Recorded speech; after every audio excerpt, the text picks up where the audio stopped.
Hello, I am Deb Coviello, the Drop-In CEO, and I am so grateful you've joined us on another episode of the podcast where week after week I get the distinct pleasure of interviewing amazing people, C-suite leaders, experts who hopefully bring amazing insight to you and possibly inspire you.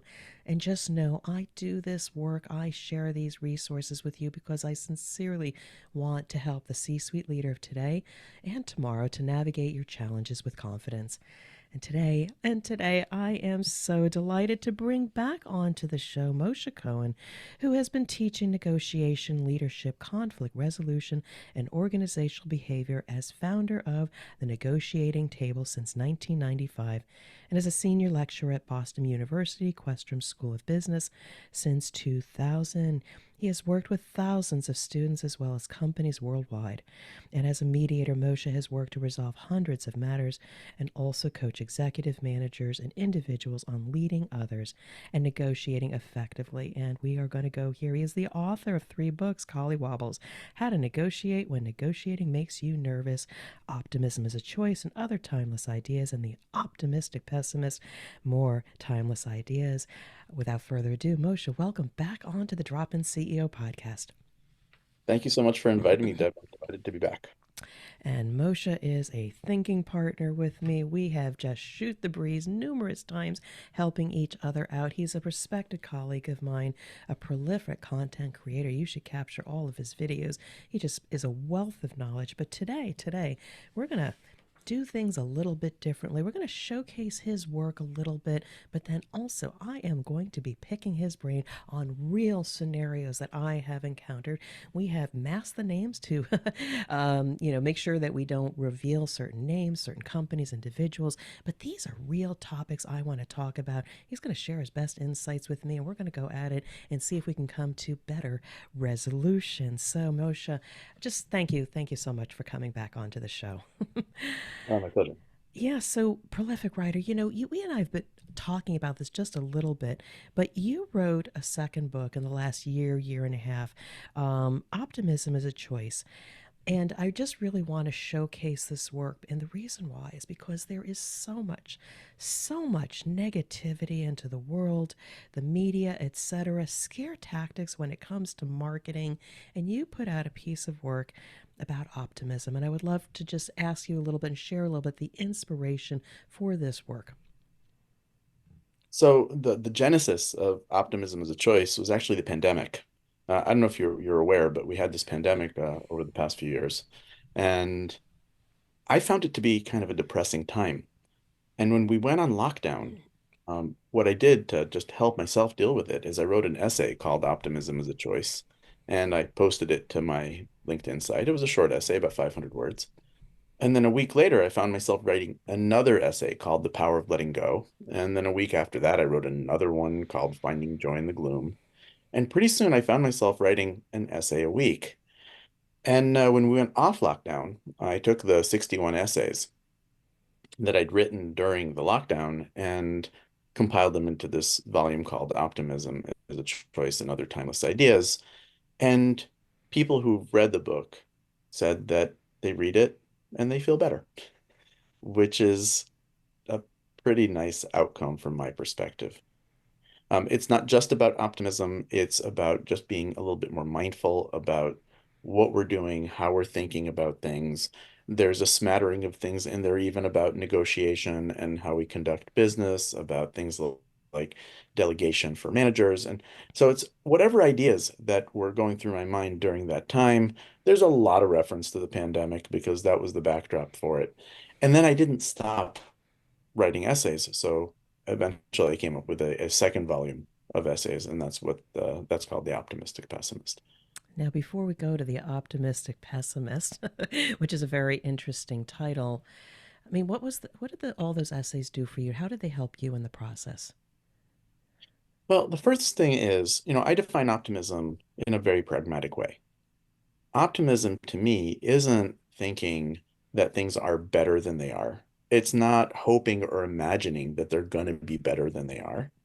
It's saying things are what they are, but we're going to focus on the positives in them as much as we can.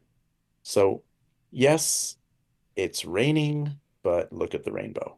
Or yes, it's cloudy, but aren't those clouds beautiful?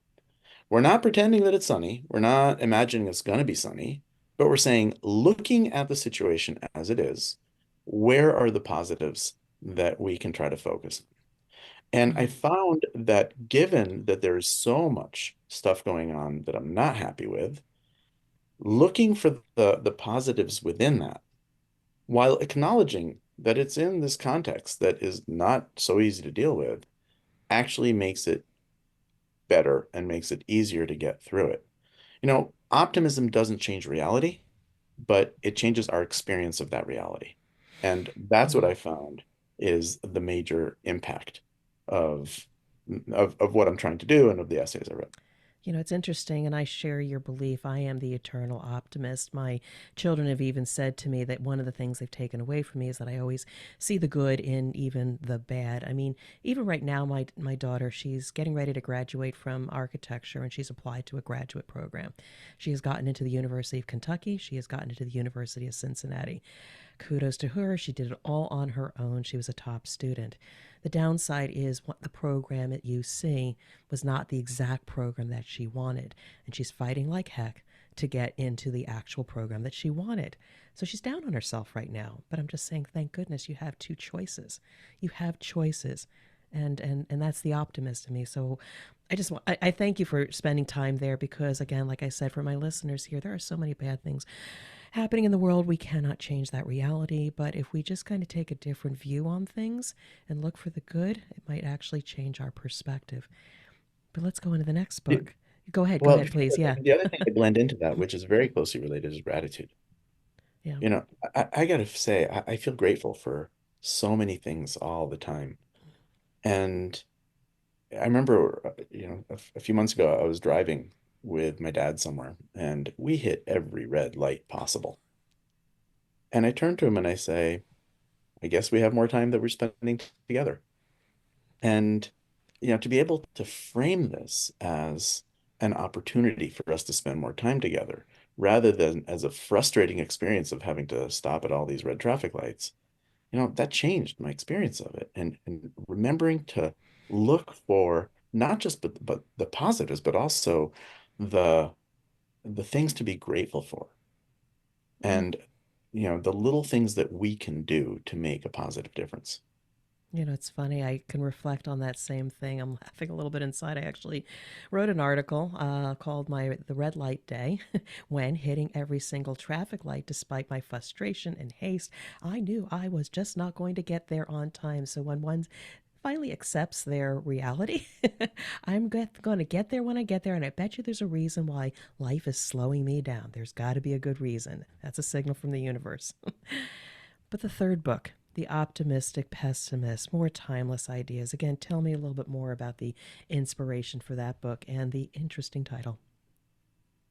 Well, so if optimism as a choice was really based on the idea that we are not born optimistic or pessimistic and that we make a choice all the time on how to approach the world and how to respond to the world. In The Optimistic Pessimist, I start off by acknowledging that while I teach optimism, I coach optimism, I live optimism, when the lights go out and I'm all by myself, I can get as anxious and as dark as the next person. And that naturally, left to my own devices, I could be pretty pessimistic. So the idea behind the optimistic pessimist is that I'm actually a pessimist by nature, but an optimist by choice. I don't choose to live as the pessimist I might be if I didn't pay attention to what I was doing. Oh, that's great insight because just thinking about me and my husband, we've been married over 34 or 5 years. I'm not sure. I lost count a bit. And he will hear me. And I got to tailor it because I don't want to complain about things. But, I have certain standards, things that I like, things that I don't like or don't prefer. And I will tell him everything like, why didn't they do this? And gosh darn it, I'll do that. But at the end of the day, at least I have that release valve and I have the opportunity to have those experiences. Thank God I've got a a spouse that is willing to listen to this voice for hours on end. And then I move on because I've released the negative energy and I can go on and being an optimist. Boy, choice. Amazing, amazing insight. Yeah. I mean, I have another essay in the book called Pessimism is a Luxury. Ooh. Yeah. And, um, pessimism can be very costly, right? The world Mm. isn't good or bad. It just is. There's good stuff in it. There's bad stuff in it. If we focus on the good stuff, we tend to have a better experience. We can choose to focus on the bad stuff. And generally, that makes our experience harder than it would have been had we even just been neutral about it. So, one line from that essay is that pessimism is also a choice, just not a good one.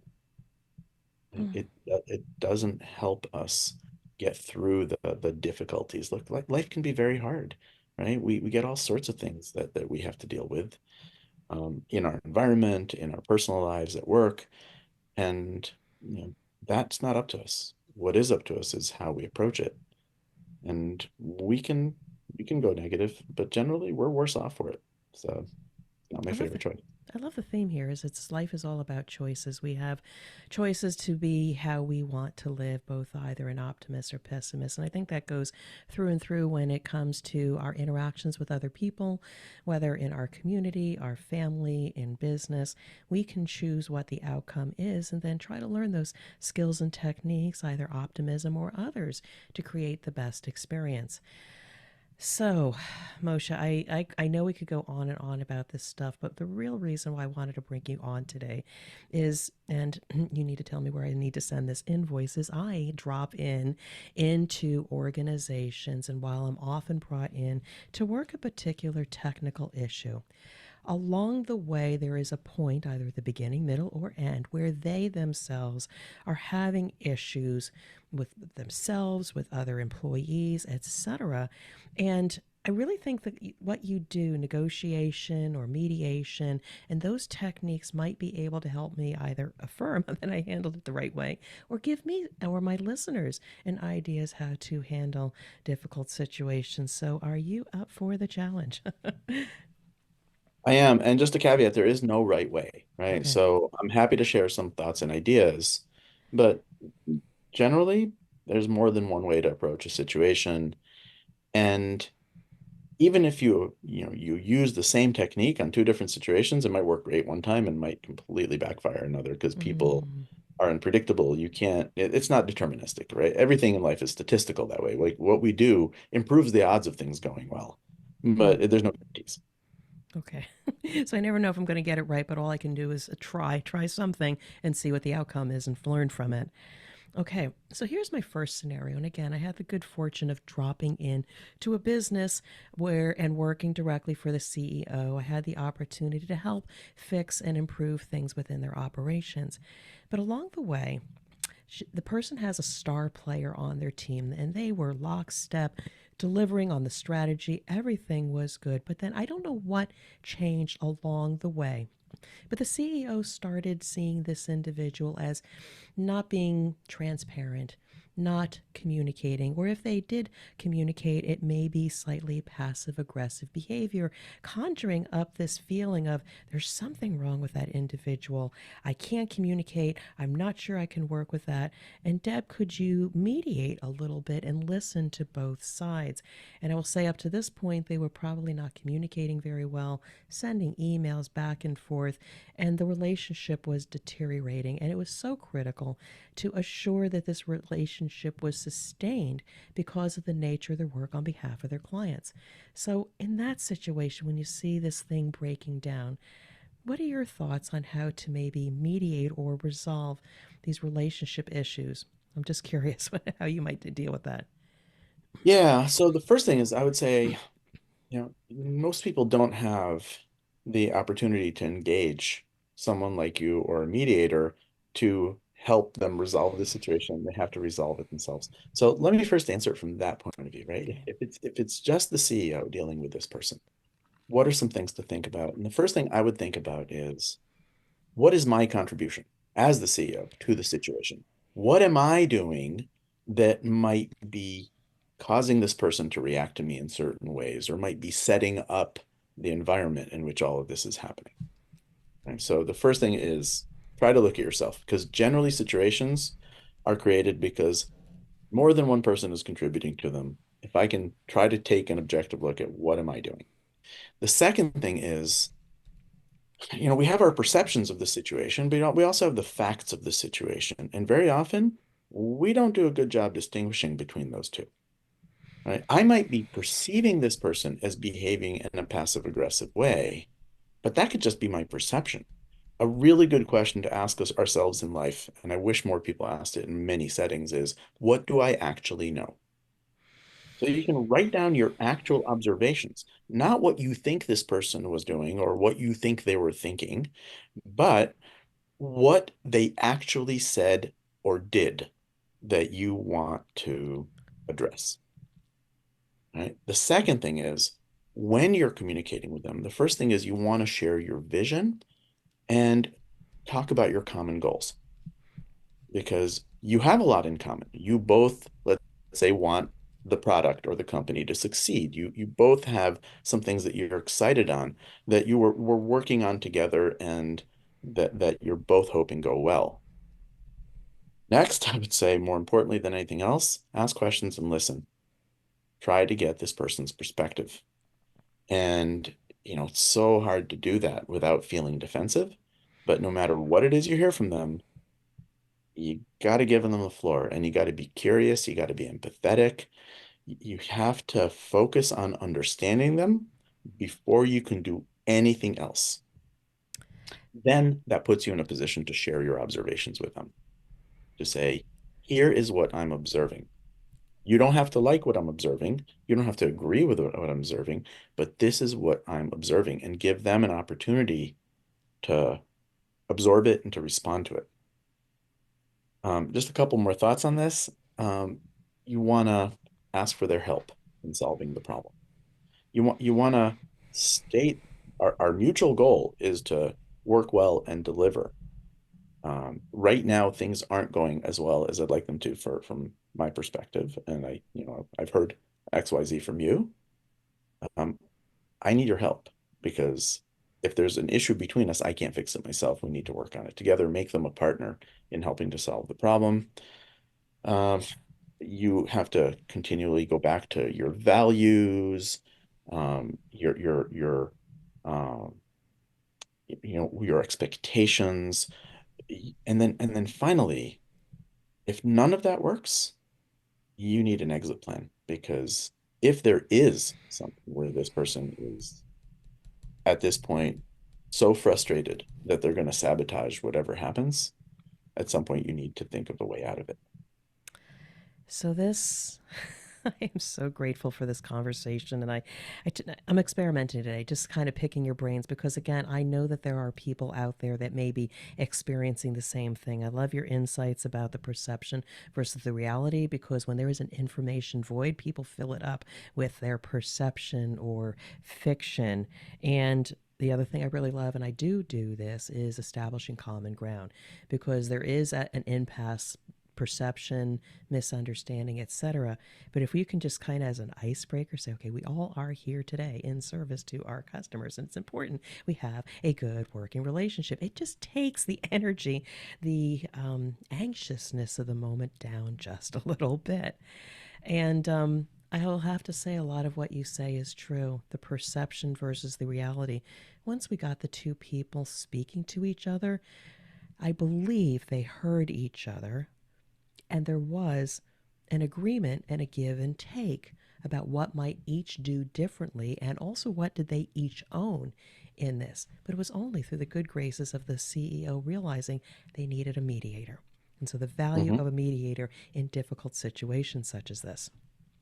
So that's absolutely true. I mean, unfortunately, once our emotions get engaged in a situation like this, and I've mediated many, many cases, it becomes harder for us to be objective. It becomes harder for us to hear another person without having somebody else there to help us facilitate that communication, facilitate that perception. So many conflicts begin because of either some sort of misperception or miscommunication. But once that's going, we get ourselves stuck in this emotional state where it's very hard for us to get out of it. And that's where having a mediator can really help. Now, here's the other thing. So, there's always, I think, a part two to some of these things. Sometimes the sub agenda, or you know how, like in the movies, there's always the main characters and the main storyline, but then there's always this other character and this other storyline going on at the same time. I really think there was another thing happening here while we exited this mediation with renewed understanding and ways of working such that they could collaborate and remove those perceptions and ways of communicating with each other.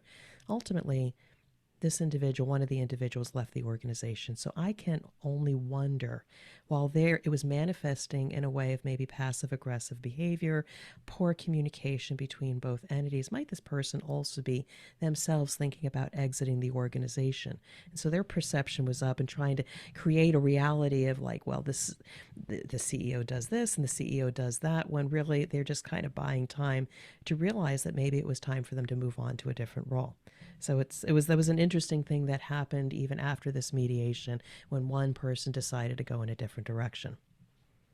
Well, and I don't know how much you know about, what happened from their situation, but we don't want to make assumptions about that either, right? You're right. Because it could You're be right. that the new opportunity presented itself to them after all this happened, Mm-hmm. right?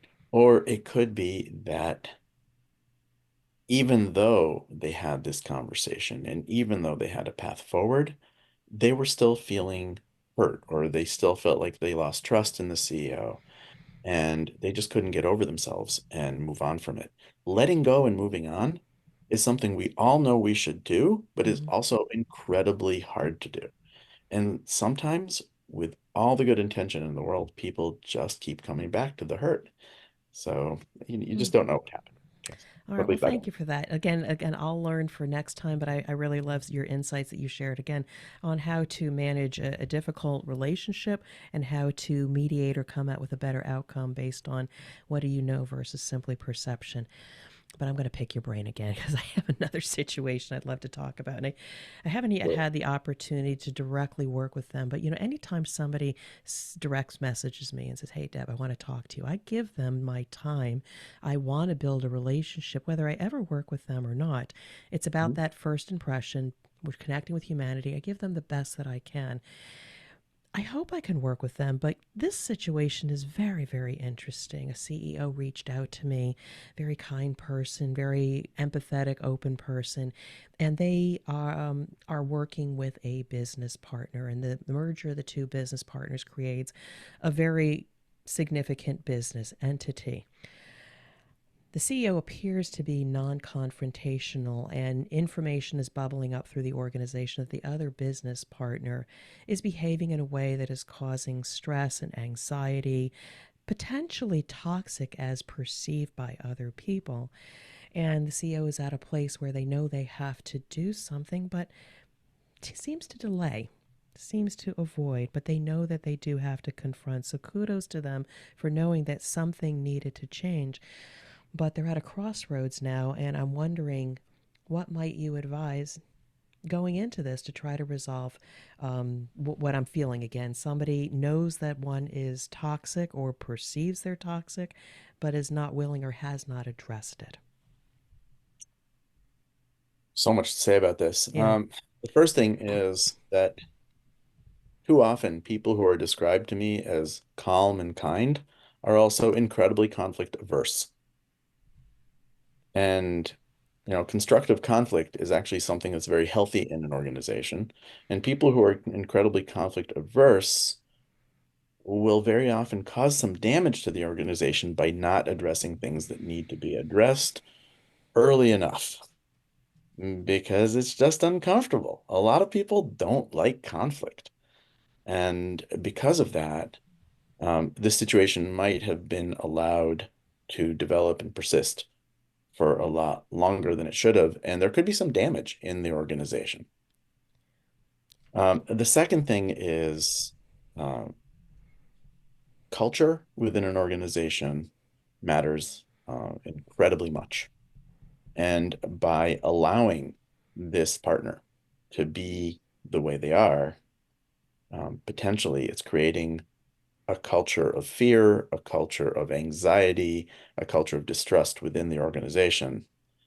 And if that filters down from the top, you have a dysfunctional organization. I mean, there's some organizations that are very effective in producing products and making money this way, but people are generally unhappy there and may not stay very long. So, the question for the CEO is what kind of culture do they want in the organization? How is this individual impacting that culture? And if that individual is impacting the culture in such a negative way, what can be done about it? Yeah, appreciate that. And it was very interesting. I remember this conversation where they were talking always about the other person. The other person did this and that. And as I'm listening to this and trying to write down my notes and piecing things together, you had brought this up in the first scenario. What is that leader contributing and perpetuating to this situation? Turn the finger and point it towards yourself.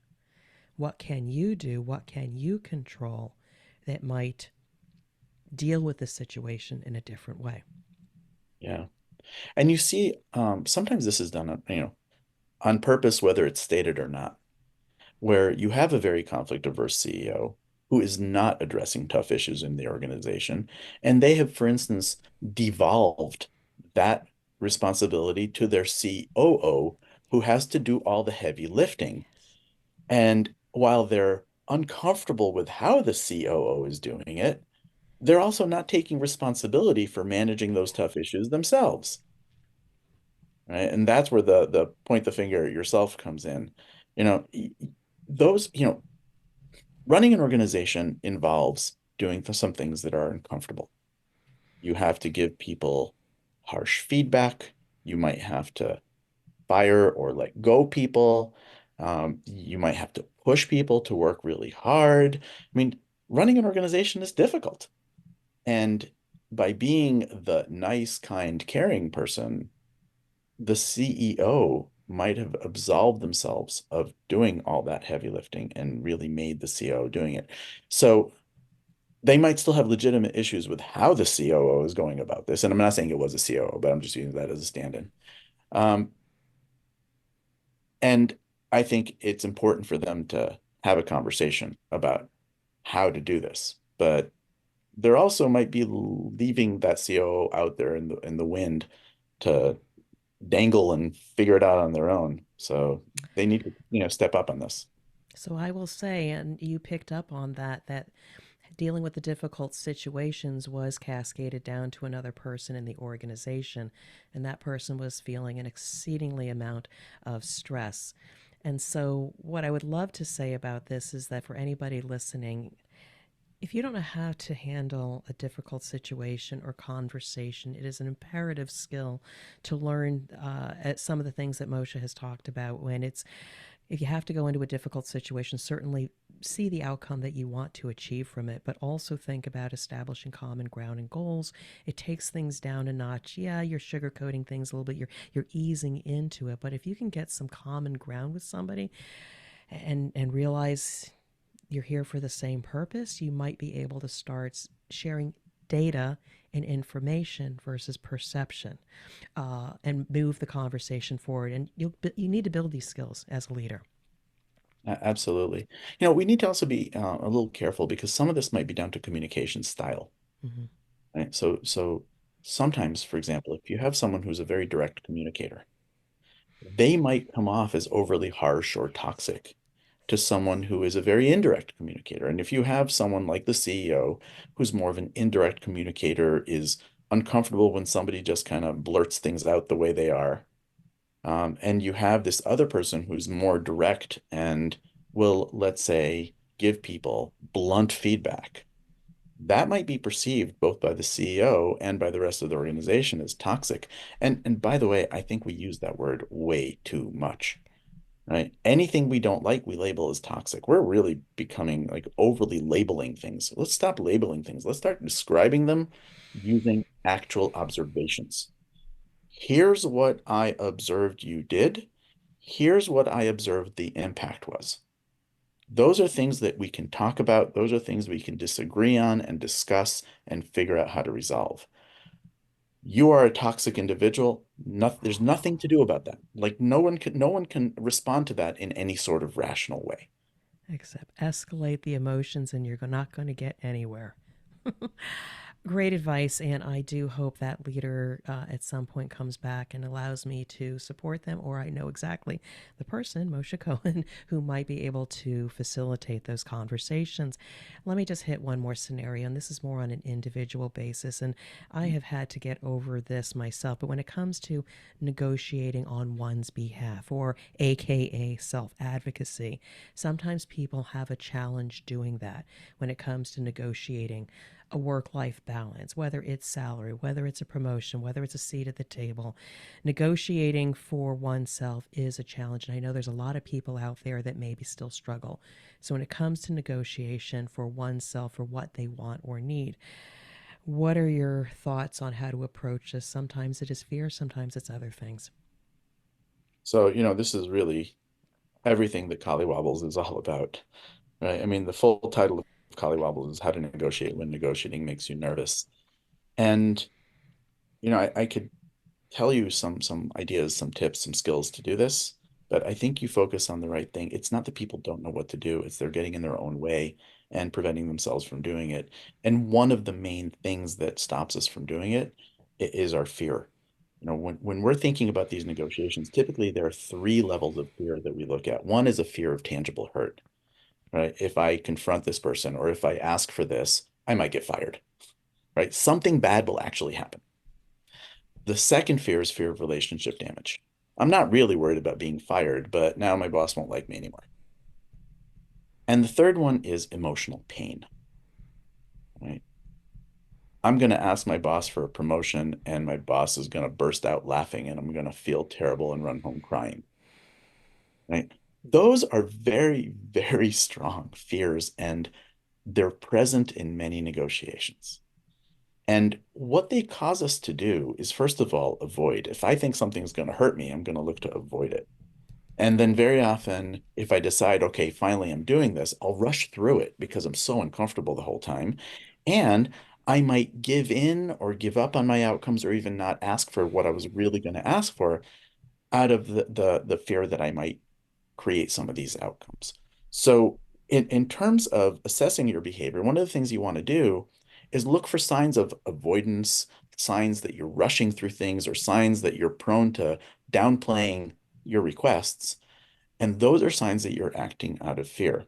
Now, a lot of times our fears are driven by things we tell ourselves. Our narratives drive our fears. So if you tell yourself, well, if I ask for this raise, I might get fired. You don't know that. That's something you're telling yourself. And once again, a really good question to ask yourself is, what do I actually know? Like, how many people do you know they got fired for asking for a raise? Not many, True. right? But our fear of it is tremendous. Like, or if I ask my boss to put me on this, on this challenging project, they're not going to like me anymore. Really? How often does that happen? Right? They'll either say yes, say no, they'll tell you what they're thinking in terms of what you're ready for and how to develop you further. But will they hate you for asking to be put on this project? Most likely not. So once we start assessing the narratives that we have, the stories we tell ourselves that drive these fears, it becomes much more manageable. One of the things I often suggest to people is pretend it's not you. Pretend it's your friend that is in the position you're in. What would you advise your friend? And no one tells their friend, oh, cower in your cubicle and never ask. Right? Yeah. When it's the other person and our own fears and emotions are removed, we're pretty clear-headed on what we'd advise people to do. And then the question is, so why aren't you doing it? And what kind of support do you need from others? What kind of rewriting the story in your mind do you need to do in order to manage that fear? And you're not going to make it go away completely, but can you manage it down to the level where you can still function, still do what you need to do? And it takes practice because you need to first say, I'm going to put my foot forward. I still may fear, but let me be very clear on what the outcome is that I want to achieve. And it may not be that promotion, whatever, but at least heard and recognized and acknowledged might be the greater outcome.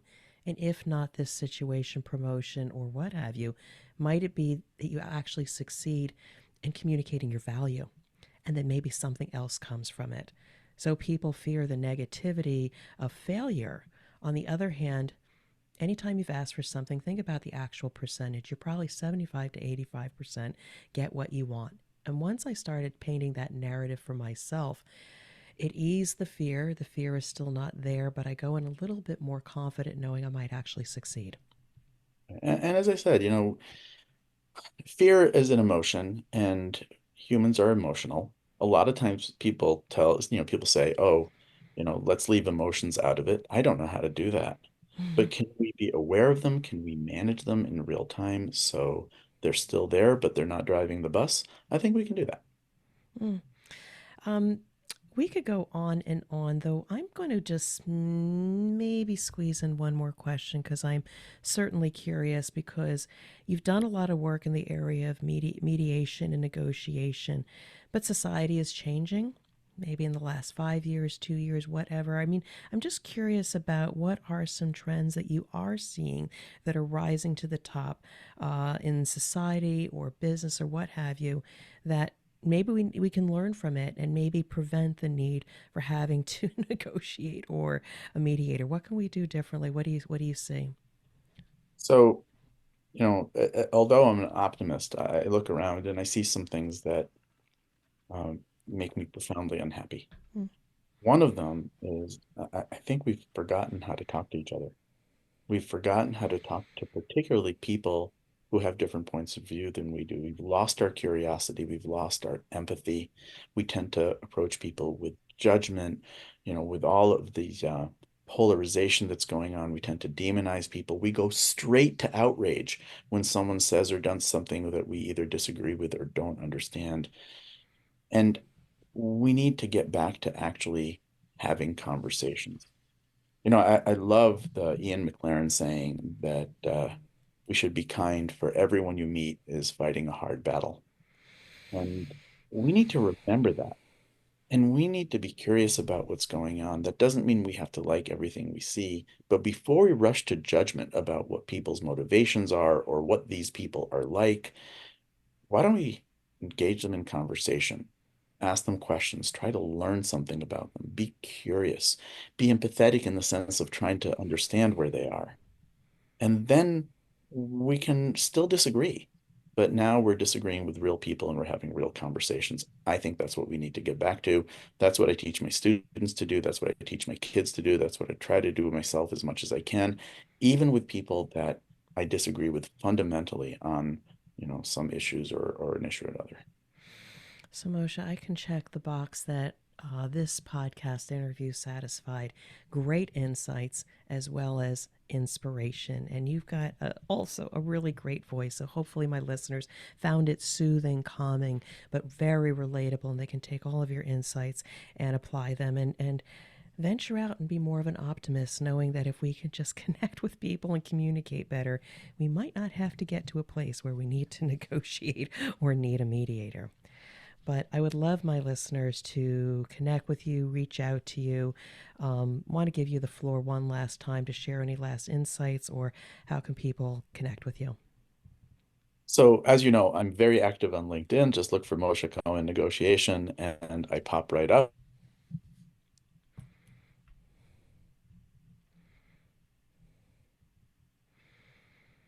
Yeah, you can also email me, Moshe at negotiatingtable.com. And if you have a question or want to, create an opportunity to have a conversation, I'm happy to do that. Deb, thank you so much for inviting me to the program. It's always delightful to talk to you. Um, I love the situations that you bring up. I mean, what I think is remarkable is the degree to which you have actually had both feet in these situations and have had to manage them in real time. And I really appreciate hearing both the situations and your perspectives on them. So thank you very much for inviting me. And thank you as well. I appreciate your friendship, your professionalism, even your coaching and brainstorming with me at times, and also just grateful to bring your insights again to my audience. So I want to wish you well and much success. Thank you.